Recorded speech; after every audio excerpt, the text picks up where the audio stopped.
and welcome to a Mind, Body, Soul Tarot reading on Monday this week with our Cat Tarot deck. We'll do a card pull for your mind, what it has to say, body, and soul.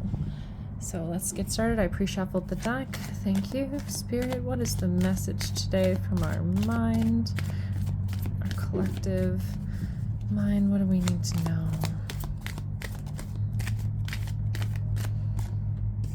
The World card. Wonderful. The World card is all about new opportunities, things that stand before us, really opening our minds up to new possibilities. I like to think of this card as ending one chapter, and instead of starting a new chapter, starting a brand new book.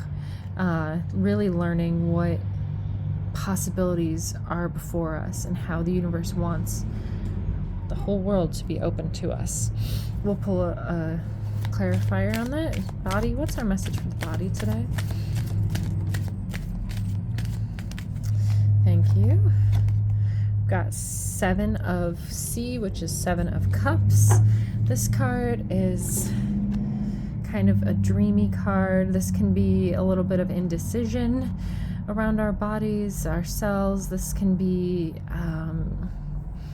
getting lost in a lot of options. 7 is Venus, so it can be because of astrologically right now we're going through some changes with Venus, but it's definitely like learning to pick where we see beauty and focus on that. And we'll get a clarifier on that one as well. And my soul, what's our soul want to say to us today? Soul's message for today.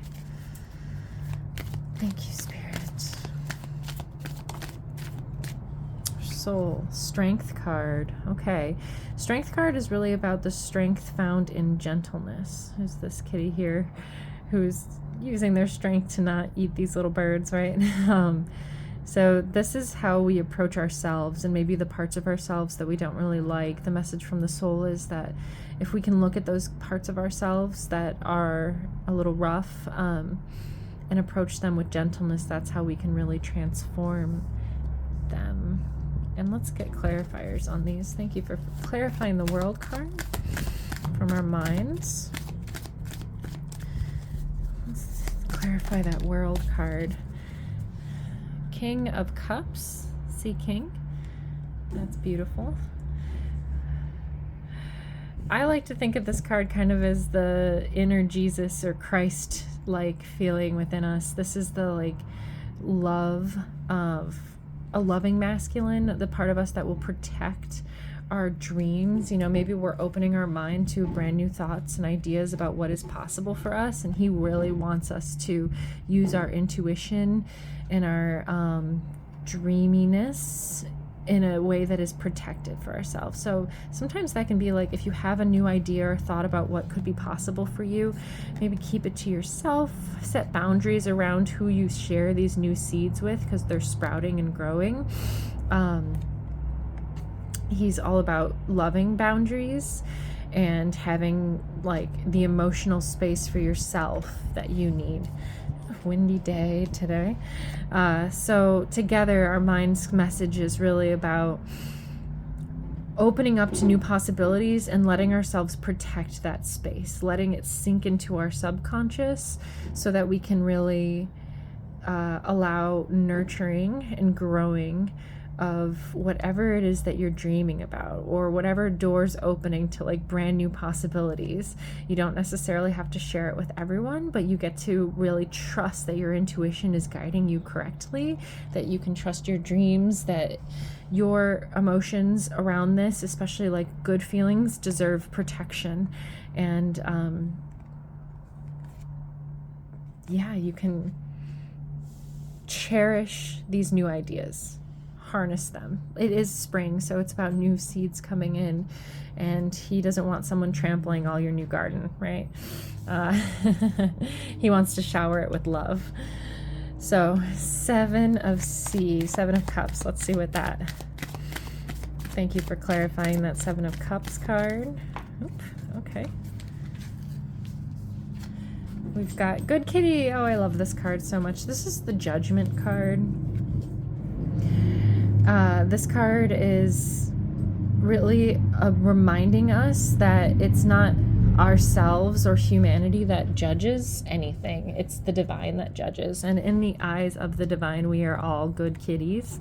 You know, like there's really nothing that we can do wrong. So maybe we've made some choices in the past, or we're stuck in indecision. We didn't really like all of the choices that we made. Why would you do that? Did you mess that up? You didn't take that opportunity, or you didn't, harvest those fruits, or you gave your energy to someone else. Sometimes this can be Venus, like the feminine within us, giving our energy and our fruits away.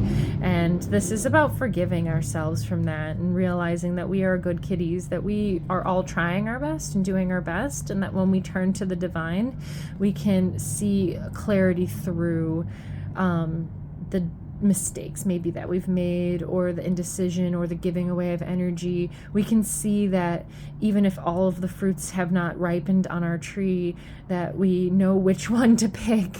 If we ate a bad fruit, so to speak, we can forgive ourselves.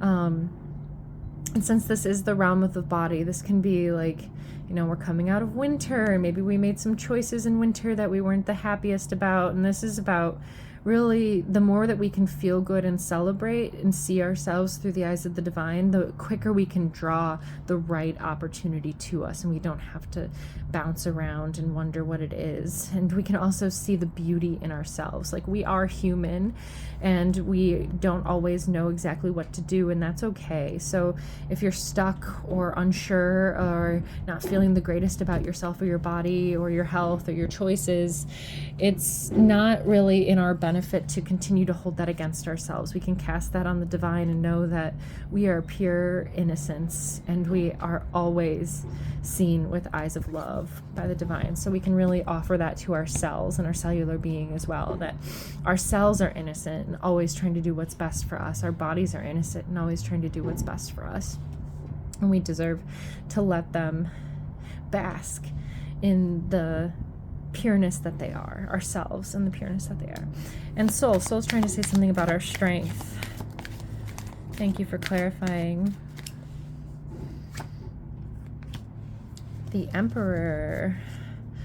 Okay, this is great. So this is really about who's driving our ship. We have an empire, and we receive advice as the emperor of our own lives. We're each the emperor of our own lives, and we have counsel from different things. And sometimes we have shadow parts of us that don't give us the best counsel, and strength cards about looking at those parts, and instead of being upset or judging ourselves, realizing that we transform those shadows by gently loving them. Sometimes we were put into certain situations where we needed that shadow self to survive in the past. And so now we can kind of turn to it and say, yeah, that used to work for me and it's not working anymore. And now I'm going to guide you gently. I'm going to allow myself to receive good counsel for the ruling of my empire in my life. And that can be very much coming down from your soul, learning again to turn to the divine and say, I am a good kitty, no matter what I've done, all the parts of me, no matter the defensive parts or the hurt parts that I've had to rein in and tame, I can do it gently. I can do it like the Sea King here, with lots and lots of love and openness. And then I can step in as an emperor of this brand new world before me and receive all of the good that's meant for me. So today it's really about setting boundaries around your own cycles of like beating yourself up, and realizing that you are powerful and you can call back those hurt parts and give them love. Give your judgment over the divine who sees you as innocent, so that you can really open up to all of the good and abundance that wants to come in, all these new thoughts, whatever new idea you've had, and you can pick with loving kindness what feels good, what feels beautiful in your life, and spread more of that beauty. So thank you, and have a wonderful day.